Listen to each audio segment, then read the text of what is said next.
Bien, bonjour à tous. Je vais mettre le micro plus près de moi. D'accord. Alors, donc effectivement, une JLD ici, a priori, qu'est-ce que je fais là? Alors, je suis là parce que je suis donc magistrate depuis 2004 et j'ai eu, on va dire, trois expériences importantes qui font que je suis là. C'est que j'ai eu 2 postes de juge d'application des peines et que même si ça ne concerne pas les mineurs au niveau addiction, ça concerne quand même beaucoup. Et que j'ai été juge des enfants également pendant 4 ans, de 2010 à 2014 à Versailles. Alors Versailles, on voit le château, mais à Versailles, il y a aussi les Mureaux dont je m'occupais et Conflans-Sainte-Honorine, qui est peut-être un petit peu moins connu pour tous, mais qui est on va dire, enfin c'était aussi mon secteur, et donc j'avais les Mureaux et Conflans c'est très... Carmonde, c'est un peu beaucoup dire, mais voilà, c'est un petit peu un univers très, très défavorisé. Donc voilà pourquoi je suis là. Malgré tout, en tant que juge des libertés et de la détention, je vois aussi des mineurs devant moi qui me sont présentés pour d'éventuels placements en détention, révocation de contrôle judiciaire. Bon, c'est pas la majorité, mais il y a l'aspect civil qui, en fait, moi, me donne un éclairage que je vous donne et qui peut me servir aussi dans mes autres fonctions, c'est-à-dire le contrôle des hospitalisations sous contrainte. C'est-à-dire que le juge des libertés et de la détention va dans les hôpitaux psychiatriques pour contrôler les hospitalisations sous contrainte et le contrôle légal. Et moi, ce qui m'a quand même frappée depuis que j'exerce ce poste, c'est-à-dire depuis un peu plus d'1 an, c'est la proportion. Alors, c'est-à-dire qu'on le sait, voilà, on le sait, mais quand on le voit, c'est quand même pas pareil, de jeunes adultes, donc moins de 25 ans, qui ont développé des psychoses chroniques, dont moi, les médecins me disent, puisque j'ai les certificats médicaux des psychiatres, que c'est quand même principalement lié ou en partie lié à des consommations de toxiques, stupéfiants, alcool, soit très jeunes, soit excessives, soit les deux. Et ça, c'est vrai que moi, je m'en sers parce que depuis que je suis magistrat, depuis 2004, toujours maintenant, j'ai toujours présidé des audiences correctionnelles où étaient juges uniques, collégiales, tribunaux pour enfants. Et plus ça va, plus mon expérience me fait dire aux gens que j'ai en face de moi les risques qu'ils prennent. Voilà, les risques qu'ils prennent. Et notamment, alors voilà, plus ça va, plus mes connaissances et mon expérience augmentent. Moi, le but là, c'est plutôt un retour d'expérience. Enfin, oui, un rétex. Un retour d'expérience que je vous fais plutôt qu'un cours de droit. C'est pas le but. Mais c'est qu'effectivement, tout bête, les infractions liées aux stupéfiants, elles sont sanctionnées par le code pénal, oui, mais elles sont surtout sanctionnées par le code de la santé publique.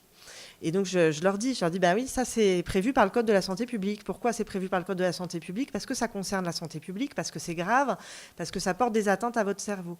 Alors après, moi je resserre toujours le même petit discours parce que je ne suis pas médecin et que je ne réactualise pas forcément suffisamment, faute de temps, faute de plein de choses. Mais moi, c'est vraiment un domaine qui m'intéresse, donc je remercie Madame Rollet d'avoir fait appel à moi. Mais c'est vrai que je pense que ça, c'est une des difficultés, c'est que les magistrats, on n'est peut-être pas tout à fait suffisamment formés, que ça dépend aussi de notre volonté, à nous, de nous former. Mais je vais y revenir. Et voilà, et avec les connaissances que j'ai acquises auprès de médecins, notamment quand j'étais juge d'application des peines et que je me suis déplacée dans des XAPA, dans des AMPA, que j'ai rencontré des médecins addictologues, des infirmières addictologues, que j'ai été à un stage organisé par l'ENM et la MILDECA en septembre 2016 sur le traitement judiciaire des addictions, qui était passionnant, vraiment passionnant, dont je suis revenue gonflée à bloc en me disant oui, je vais tout révolutionner. Et puis bon, je n'ai rien révolutionné du tout. Malheureusement, mais voilà, je n'ai que 40 ans, tout est possible. Voilà, donc tout ça pour dire qu'on a besoin, nous, magistrats, on a nos contraintes, que je vais essayer de vous expliquer, et on a nos travers qui sont en train, c'est ce que, en préparant cette intervention, j'en ai parlé avec Madame Rollet, c'est en train de bouger. Voilà, alors, la justice, moi j'ai un peu l'habitude de dire que c'est une vieille dame pauvre, qu'il ne faut pas trop la bousculer, mais elle est en train quand même d'évoluer un petit peu. Donc voilà, moi je vous ai présenté pourquoi j'étais là. au niveau juridique, le soin, il me semble, je ne voudrais pas faire... Voilà, il y a des magistrats dans la salle, donc reprenez-moi si je me trompe. Il intervient essentiellement au stade pré-sententiel, c'est-à-dire avant le jugement, dans le contrôle judiciaire. Pour les mineurs, c'est aussi dans les libertés surveillées préjudicielles, même si ce n'est pas formalisé comme ça. On peut axer par les LSP le soin. Et puis, évidemment, en post-sententiel, donc après, en peine, le sursis mis à l'épreuve. Donc, c'est l'article 132-45 du Code pénal, troisièmement, que je connais par cœur. Donc, c'est le soin. Et moi, je n'ai pas fait d'études de chiffres, mais je pense objectivement pouvoir dire que c'est l'obligation la plus prononcée en matière de sursis mis à l'épreuve, parce que c'est sans doute pour ça que le sursis mis à l'épreuve a été créé. Après, il y en a plein d'autres. On va dire, il y a les interdictions en lien avec les victimes, les interdictions en lien avec les armes, etc. Mais on va dire qu'en gros, le SME, il est prononcé pour ça, pour qu'on puisse, ou l'obligation de payer aussi, mais enfin, vraiment, grosso modo, le sursis mis à l'épreuve, c'est pour contrôler le soin. Et c'est là où les juges d'application des peines ont besoin de savoir un petit peu ce que ça recouvre. Et c'est là où les mentalités, me semble-t-il, évoluent. Voilà. Alors, donc les addictions en droit, je l'ai un peu dit, c'est-à-dire qu'il y a le plan pénal, il y a le plan santé publique en droit également, mais l'action judiciaire des juges judiciaires, ça reste l'action pénale, sauf erreur de ma part. Alors, il y a l'assistance éducative pour les juges des enfants, mais en matière d'assistance éducative, c'est plutôt aux éduques, c'est plutôt au service éducatif qu'on donne la balle. Au pénal, c'est notre levier d'action, c'est le pénal. Alors, il y a les troisièmes voies, c'est-à-dire que ce qu'on appelle la troisième voie, c'est-à-dire que le procureur qui décide des poursuites, la première voie, c'est la poursuite, et la personne sera jugée. La deuxième voie, c'est le classement sans suite, ça passe à la trappe, entre guillemets. Et la troisième voie, c'est entre deux, c'est-à-dire qu'on ne va pas aller jusqu'à faire juger, mais on va passer devant un délégué du procureur, on va prononcer un stage de sensibilisation, donc on va contraindre la personne, je pense que c'est possible pour les mineurs d'ailleurs, de faire un stage de sensibilisation au danger des stupéfiants. Il y a l'injonction thérapeutique. Voilà. Et c'est vrai que les substituts mineurs notamment, une fois qu'il y a eu une injonction thérapeutique, un stage de sensibilisation, un rappel à la loi, on va peut-être passer au stade au-dessus. Parce qu'il y a un moment où nous, on ne sait pas trop faire autrement. Alors, je vais juste vous le lire parce qu'il est très court. L'article 130-1 du Code pénal. Afin d'assurer la protection de la société, de prévenir la commission de nouvelles infractions et de restaurer l'équilibre social dans le respect des intérêts de la victime, la peine a pour fonction, premièrement, de sanctionner l'auteur de l'infraction, deuxièmement, de favoriser son amendement, son insertion ou sa réinsertion. Voilà, moi, je l'ai relu, je ne l'avais pas lu depuis la fac, mais je pense que tout est un petit peu dit là-dedans. C'est ce qu'on essaye de faire. Vis-à-vis des consommateurs de stupéfiants, alors là, je vais parler à titre personnel. Moi, j'ai une petite tendance à aussi essayer de taper un peu au portefeuille. D'abord, parce que souvent, c'est là où ça fait mal. Et de me dire que s'ils ont les sous pour aller payer leur stup, ils doivent avoir les sous pour payer l'État. Alors après, j'ai quelques collègues qui me disent que ça s'appelle un peu du blanchiment, ton histoire. Mais admettons, j'assume. Pour le sursis mis à l'épreuve, je pense que de plus en plus, on a conscience que le soin est une obligation de moyens et qu'on ne va pas essayer d'obtenir un résultat. Et que de plus en plus, on a des formations, on rencontre des médecins. Alors, on se documente assez peu, je vais être très honnête. Moi, j'en ai pas vu beaucoup qui se penchaient sur des grandes études, parce qu'on n'a pas le temps, faut être clair. On n'a pas le temps, puis on n'est pas très motivé par notre corps à faire ça. Mais je pense que les juges d'application des peines notamment, sans doute les juges des enfants aussi, quand ils en ont le temps. Moi, mon expérience de juge des enfants, c'est quand même de me mettre à fond dans l'assistance éducative, plus que dans le pénal. C'est pas forcément l'expérience de tous, mais moi, c'est comme ça que je l'ai vécu, en tout cas, ce que j'ai trouvé très dur. Et quand même, je pense que maintenant, on se rend bien compte que ce qu'on va plus exiger de la personne, c'est une exigence d'honnêteté, de sincérité par rapport au juge et par rapport au service qui s'occupe de la personne, du mineur ou du condamné majeur ou de la personne sous contrôle judiciaire, c'est-à-dire d'être en capacité de dire oui, là j'ai rechuté. C'est-à-dire qu'on commence à comprendre que oui, la rechute, ça fait partie du processus et qu'on ne va pas nécessairement le sanctionner. Simplement, je pense qu'on va avoir plus tendance à sanctionner le manque de transparence. Parce que, voilà, moi je suis juge d'application des peines, j'ai devant moi quelqu'un qui me dit, ou alors encore hier, ah non mais moi ça y est, j'ai tout arrêté. Mais depuis quand ?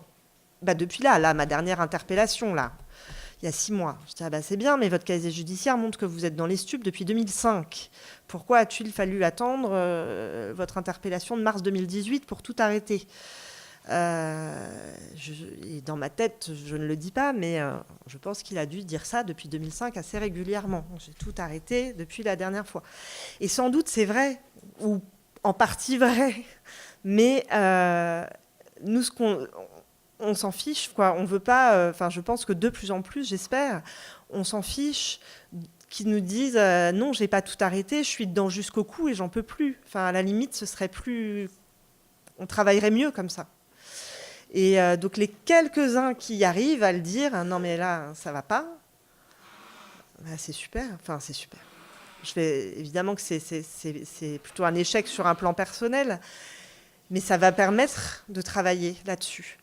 Alors que la personne qui est dans la négation totale de dire non, mais moi c'est bon, j'ai tout arrêté, j'ai compris, j'en ai marre, je veux pas de ça. Alors soit il est honnête sur le moment.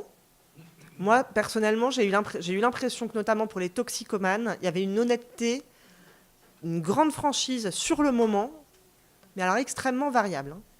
C'est-à-dire que dans mon bureau, à midi moins le quart, à Madame le juge, je vous jure, j'en ai marre, j'arrête, c'est terminé pour moi, oh là là, heureusement que j'ai cette mesure, vive le SPIP, alléluia. Et 2 jours après, passage en comparution immédiate, parce qu'à 12h15, en sortant de mon bureau, il avait été acheté des stupes.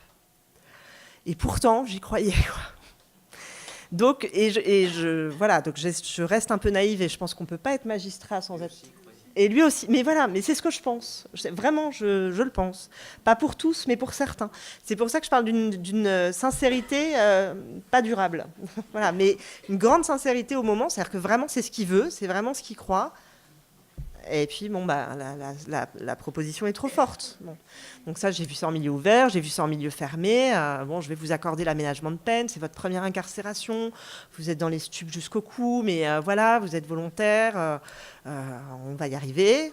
Il sort de la maison d'arrêt, 10 minutes après, il recroise l'ancien, et le lendemain, ils sont en Belgique pour faire le trafic. Donc... Voilà, j'étais consternée quand je lui ai dit, on s'est revu la semaine d'après pour que je retire l'aménagement de peine, mais je dis, voilà, j'ai mon record d'aménagement de peine le plus court de l'histoire de l'humanité, quoi. Ça a duré moins de 24 heures. Donc,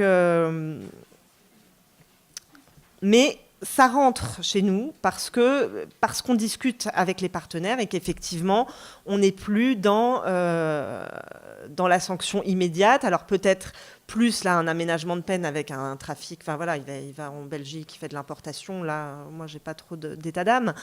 Mais notamment dans le sursis mis à l'épreuve, moi, je préfère le type qui va me dire oui, là, je suis en rechute, ça va pas. Ça, je vais pas le sanctionner. Mais celui qui va me dire non, je vous promets, tout va bien, puis la semaine d'après, on me demande un avis parce qu'il va passer au tribunal correctionnel en comparution immédiate pour avoir recommencé les mêmes faits.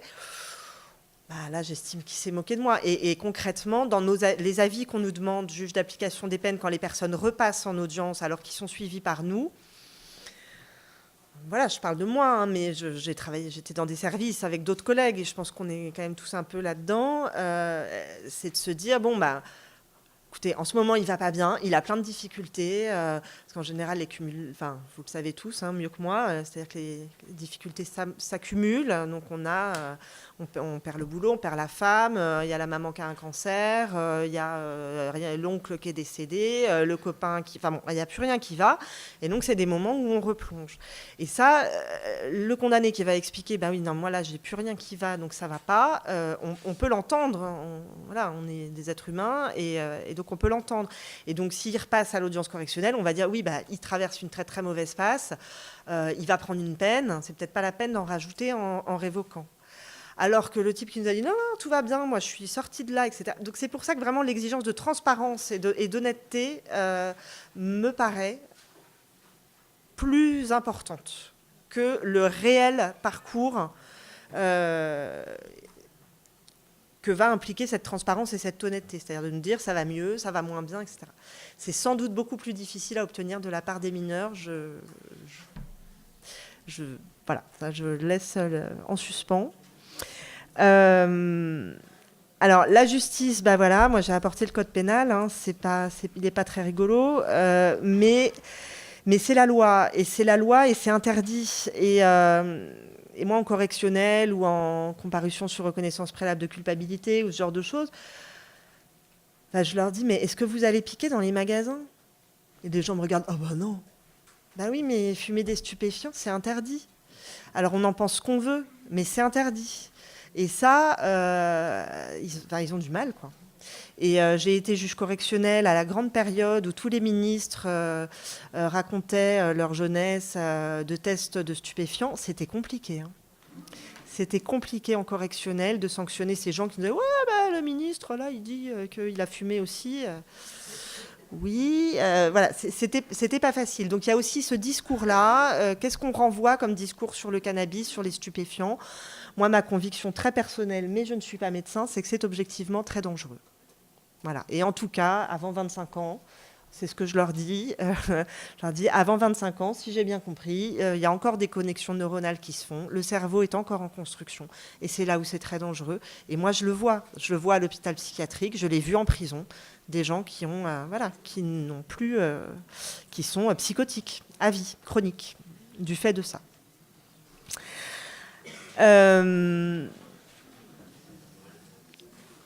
Alors, ce qui me paraît important, c'est, voilà, j'arrive à la dernière partie, c'est l'évolution dans la formation des magistrats et les pratiques judiciaires innovantes. Donc ça, moi, je l'ai découvert avec ce stage en septembre 2016, 1000 DK ENM, vraiment 2 journées tout à fait passionnantes, sur les pratiques judiciaires innovantes qui se mettent en place un peu partout sur le territoire. J'expliquais à Madame Rollet que hier, j'ai imprimé des choses à mon bureau, et comme je n'ai pas d'imprimante dans mon bureau, je les ai oubliées en partant. Mais il y avait une carte, notamment une carte de France, sur les tribunaux qui mettent en place des expérimentations. Soit c'est en cours, soit c'est fait. Et j'ai observé comme ça, à la louche, que globalement, il y avait beaucoup plus d'expérimentation vers le nord de la France que vers le sud. Je pense que Lyon est la ville la plus au sud où il y a une expérimentation. Mâcon, ça va être en cours, si j'ai bien vu. Et les exemples d'expérimentation en France, il y a Dieppe, Beauvais, Bobigny, ça a été la première, puisque c'était en soutien avec la 1000 DK au niveau application des peines, et Soissons, qui me semble être les 4 plus gros exemples. Concrètement, il y en a 2 où ça se passe à l'application des peines, c'est-à-dire que c'est Bobigny et Dieppe. Donc c'est au moment de l'application des peines. À Bobigny, c'est sur un ajournement avec mise à l'épreuve. C'est-à-dire que le tribunal correctionnel va reconnaître la culpabilité de la personne, mais ne pas prononcer la peine. Et va laisser un certain temps, sous contrôle du juge d'application des peines et du SPIP, pour, avec une obligation de soins, voir ce que le condamné en fait. Et là, il va y avoir un suivi très serré. Donc, c'est ces fameuses, les entretiens motivationnels, ce qu'on appelle la justice résolutive, calquée sur les exemples étrangers, notamment canadiens. Il y a aussi Nouvelle-Zélande, il y a la Belgique, il y a l'Écosse, qui mettent en place ça, c'est-à-dire que les personnes rencontrent très régulièrement le magistrat, qu'il y a des entretiens motivationnels, qu'il y a des récompenses, soit des vraies récompenses, soit des félicitations, mais qui font que les gens, les condamnés ou pas encore condamnés, ont envie de s'en sortir, progressent, et avoir en plus ce regard bienveillant, encourageant et positif de la justice, qui est quand même objectivement pas le plus fréquent dans cette matière-là, semble avoir des résultats effectifs. Et donc Dieppe et Bobigny, c'est au niveau du post-sententiel, c'est-à-dire culpabilité reconnue.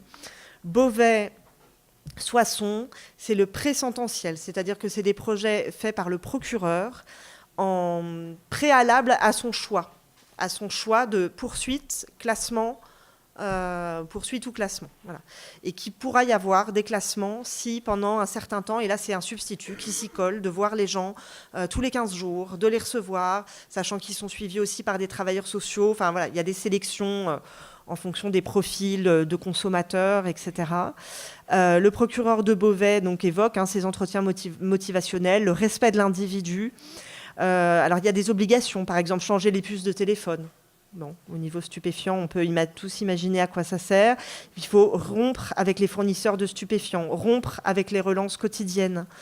Donc, eux, ils ont ciblé les gros consommateurs de cannabis, les héroïnomanes, les polytoxicomanes. Donc, le problème, ça va être le financement. Donc, il y a des fonds départementaux, parfois des aides de la mairie. Et ce que dit le procureur de Beauvais, c'est que c'est un mécanisme qui est beaucoup plus efficace en pré-sententiel que ceux qui interviennent en post-sententiel au niveau de l'application des peines, parce que pour lui, ça arrive trop tardivement. J'avais noté sur le site de la DACG, c'est la direction, j'ai un trou, direction des affaires criminelles et des grâces, qu'il y avait eu une présentation à l'audience solennelle de rentrée par le procureur de Soissons.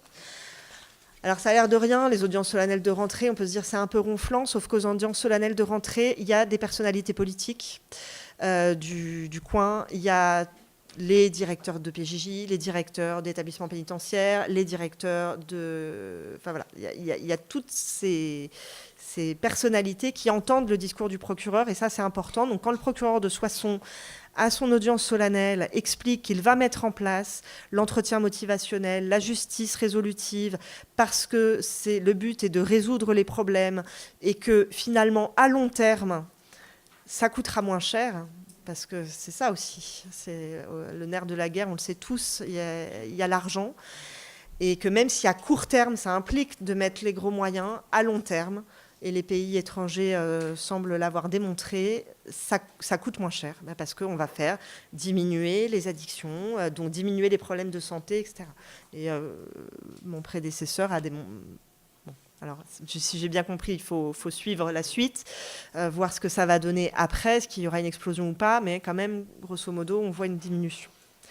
Donc moi, ma conclusion, c'est que l'évolution, elle est en marche, certaine au niveau judiciaire, parce que les expérimentations, elles se multiplient, parce que moi, j'ai fait l'ENM entre 2002 et 2004, où j'étais auditrice de justice, et qu'on ne nous en parlait pas de ça. Et que moi, mes jeunes collègues ou les auditeurs de justice, on leur en parle. Ils ont, depuis au moins 1 ou 2 ans, je ne suis pas remontée plus en arrière, mais depuis 1 ou 2 ans, ils ont une journée complète de rencontres avec la Mildeca, où on leur explique tout ça, l'entretien motivationnel, les pratiques innovantes, on leur présente les produits. Ça, c'est aussi un grand problème qu'on a, c'est de bien connaître le produit. Et par rapport à l'alcool, moi, je me trouve quand même souvent en difficulté. J'ai des médecins dans ma famille, mais qui ne sont pas addictologues. Et c'est vrai que face à quelqu'un qui nous dit « je ne suis pas alcoolique, ça va, je ne bois pas tous les jours ».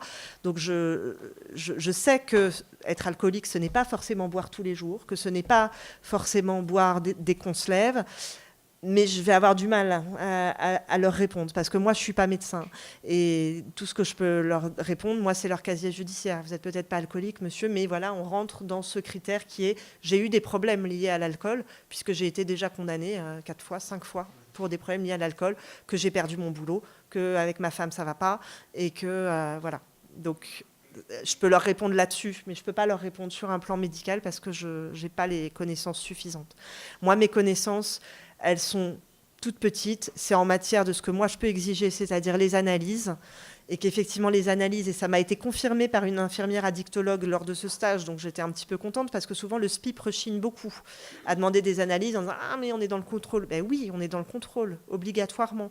Et cette infirmière addictologue, elle disait « Mais on ne peut pas aboutir à un résultat si effectivement on n'est pas, je reviens à cette exigence de transparence et de savoir d'où on part. » Et moi, c'est ce que je leur dis, quand j'étais juge d'application des peines, ce que je leur disais au début, je leur dis « Il faut qu'on sache d'où on part, d'où elle part, votre consommation. » Et si j'ai bien compris, les gamma GT, en gros, tout seul, ça n'a aucun intérêt. Moi, j'ai été enceinte, mais gamma GT, c'est n'importe quoi. Si on a une maladie de foie, un traitement, c'est n'importe quoi. Donc, les gamma GT, en tout cas, tout seul, ça ne me suffit pas. Donc, moi, je demande dès le trio gamma GT, VGM, CDT, en m'appuyant beaucoup sur les CDT, qui coûtent cher. Donc, comme j'ai exercé dans des contrées très défavorisées, ce n'était pas évident de les demander.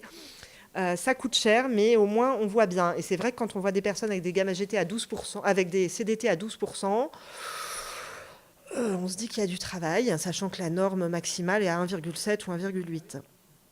Et que je ne sais même pas comment ils tiennent debout. Donc c'est pareil, là, on essaie de leur... Il faut mettre le nez dedans à un moment pour arriver à... Il faut confronter à la réalité. Donc l'évolution, elle est en marche au niveau de l'ENM, au niveau de la formation initiale des magistrats, au niveau de la formation continue, où on nous propose de plus en plus de journées. Et puis, les problèmes principaux, j'ai noté la formation qui reste, à mon sens, quand même insuffisante, puis surtout à la bonne volonté du magistrat.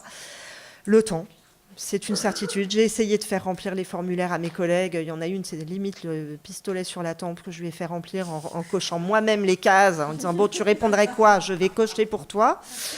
Les juges des enfants, je n'ai pas obtenu. Ils sont débordés. L'argent, et puis sans doute aussi peut-être une petite question...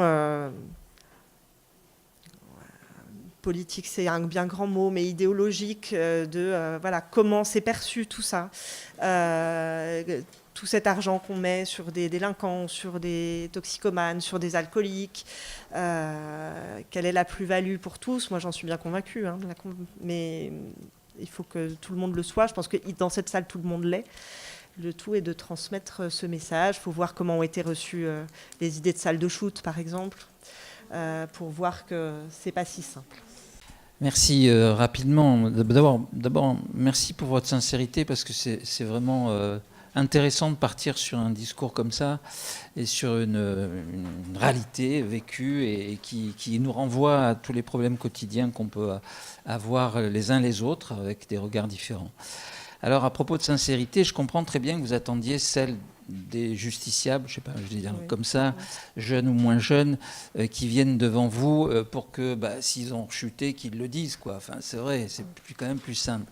Mais pour avoir accompagné de génération en génération, ça fait 40 ans que je m'occupe de ce genre de problème, des personnes consommatrices qui vont passer devant un tribunal ou un juge, en général, ils vont plutôt craindre la réaction des magistrats et du tribunal. Et en l'occurrence, c'est vrai que c'est un peu la roulette russe, c'est-à-dire que parfois ça se passe bien, si on dit que je suis désolé, j'ai rechuté, et parfois ça se passe très très mal, suivant les personnes. C'est ça qu'il faut comprendre, c'est que la loi ne dit pas exactement quelle va être son application par tel et tel magistrat. Et donc, d'une manière générale, jusqu'à présent, c'était quand même plutôt s'exposer à une grande sévérité que de dire qu'on était encore à nouveau. Mais j'avais envie de vous poser la question, si vous recherchez cette sincérité, vous ne pensez pas qu'il y a une certaine incompatibilité avec le fait de demander des examens biologiques, urinaires, dans la mesure où précisément ça veut dire vous ne dites pas la vérité, donc il faut qu'on aille la chercher par des examens biologiques pour que enfin on le sache. Donc on ne vous fait pas confiance. Et il faut savoir en plus que ces examens-là ne sont pas si fiables que ça. Vous avez parlé des gamma GT, qui ont longtemps servi quand même dans les tribunaux. Aujourd'hui, il y en a quelques autres pour l'alcool. Et que si on a cette position que je trouve tout à fait importante et tout à fait nécessaire, qui est la vôtre, c'est-à-dire de dire je préfère qu'on me dise ce qui se passe réellement parce qu'on va pouvoir travailler sur la suite, eh bien, si c'est pas cette position, enfin, comment dire, la position, vous l'aurez sans doute. Vous n'avez pas besoin d'avoir un examen pour le savoir. L'examen, il traduit en fait le fait qu'il n'y a pas de confiance réellement et que donc on a plutôt intérêt. Et les personnes, heureusement de plus en plus rares, qui viennent devant nous pour nous demander des examens à la demande d'un juge, d'un magistrat, sont souvent très embêtés quand on leur dit mais ça. Bon, on le fait parce que ça a été exigé, mais pour la personne qui vient nous voir. Mais en réalité, on sait très bien que c'est réengager un mode de relation qui va continuer d'être celui du jeu de dupe, j'arrête pendant 15 jours avant, comme ça ne se verra pas dans mes examens, ou bien même des fois, des choses, on connaît très bien ça avec les contrôles urinaires qu'on a longtemps fait de manière intensive dans le suivi des traitements méthadone, et on sait très bien que ça n'a un intérêt que très très limité, et même pas d'intérêt du tout, c'est mon point de vue dans la plupart des cas, pas tous, mais la plupart des cas. Donc voilà, vous ne pensez pas qu'il y a une petite contradiction? Et puis je voulais juste aussi signaler, je pense qu'il faut avoir en tête quand même, parce que je n'aurai pas le temps de dire ces choses-là tout à l'heure, que même y compris le cannabis, oui, le cannabis est un des facteurs qui peut déclencher, faciliter l'apparition ou la décompensation de troubles psychiatriques, y compris psychotiques. Ok, mais c'est un facteur parmi d'autres. C'est pas un facteur suffisant. C'est pas un facteur suffisant, scientifique, nous le savons. Et donc, c'est un facteur qui va jouer sur d'autres. Donc, ce qui fait d'ailleurs qu'il n'y a pas une explosion dans le monde des psychoses chez les jeunes, parce que si avec l'explosion des consommations de cannabis, on pourrait se dire, voilà. Mais il y en a, effectivement, et c'est une réalité, c'est sans doute le problème principal d'ailleurs du cannabis, mais ce n'est pas un facteur systématique et qui est d'ailleurs aussi lié à la quantité consommée. Voilà. Alors, juste pour répondre très rapidement sur cette contradiction, je pense que effectivement, les magistrats, on est coincés dans cette contradiction parce qu'on a quand même une exigence que la personne remplisse ses obligations, même s'il s'agit d'une obligation de moyens. Moi, disons que je m'en sers plus des analyses, mais j'entends, je sais que c'est quasiment le point qui divise énormément. Hein. Mais c'est-à-dire que la personne qui me dit qu'elle est dedans, qu'elle boit beaucoup ou qu'elle consomme beaucoup de stupéfiants, je vais pas lui en demander. Ça n'a pas de sens. C'est plutôt la personne qui va me dire non, ça y est, j'en suis sortie. Je vais dire on va le vérifier. Oui, la justice vérifie. Ça, c'est vrai qu'on est quand même dans un rôle. Il y a le glaive de la justice, et ça, on peut pas complètement le retirer. Donc je sais que dans les magistrats, ça peut être partagé. Je sais que dans les addictologues, c'est partagé aussi, puisque j'en ai rencontré moi qui me disaient que c'était absolument nécessaire pour confronter la personne à la réalité de sa consommation. Et c'est plus ça, c'est plus confronter la personne à la réalité de sa consommation. Et que la personne qui nous dit non, alors sachant que ça vaut peut-être plus pour les stupéfiants, puisque le stupéfiant, la consommation en soi est interdite, ce qui n'est pas le cas pour l'alcool. L'alcool, en soi, la consommation, elle n'est pas interdite. Moi, les personnes, je leur dis, écoutez, les jours où ça ne va pas, vous êtes très déprimés, parce qu'il y en a, oui, mais alors ce jour-là, ça allait très mal. Ce que j'entends, en général, c'est des parcours de vie catastrophiques. Mais je leur dis, mais dans ce cas-là, vous ruinez-vous, mais dans votre cuisine, ne prenez pas votre voiture. Parce que si vous êtes là, c'est parce que vous avez pris votre voiture et que vous avez mis en danger la vie des gens et la vie des autres. Et ça, on ne peut pas nous écarter ce côté infraction, interdiction, règle. Donc, on peut intégrer le soin, mais on n'est pas soignant. Et on est quand même obligé d'intégrer la limite de la règle et de la sanction, il me semble.